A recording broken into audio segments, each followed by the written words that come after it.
Me shoqen time ndanim çdo gjë derisa erdhi dita të ndaja dhe të dashurin. Mikesh e imja që nga fëmijëra.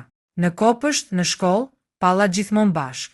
Në gjimnaz njihem me këtë djalin, të cilin vet ajo më shtyhu ta njihja. U njohëm dhe që prej atij momenti ishim të tre bashk. Asnjëherë nuk dyshova për gjë. Madje dhe kur ai më propozoi për fejes, ajo u gëzua më shumë se unë.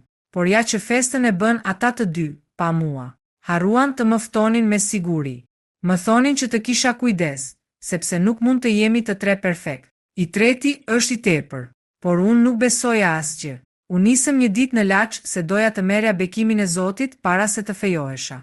Aty pash diçka që më bëri përshtypje dhe nisa të dyshoja.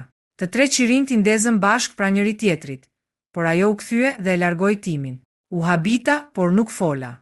Ajo u sëmur gjatë rrugës dhe ai doli vullnetar ta çonte në spital, dhe me që unë e doja shumë kishën, le të qëndroja aty për një lutje të fundit. Diçka më bluante dhe doja të dija ku ndodheshin.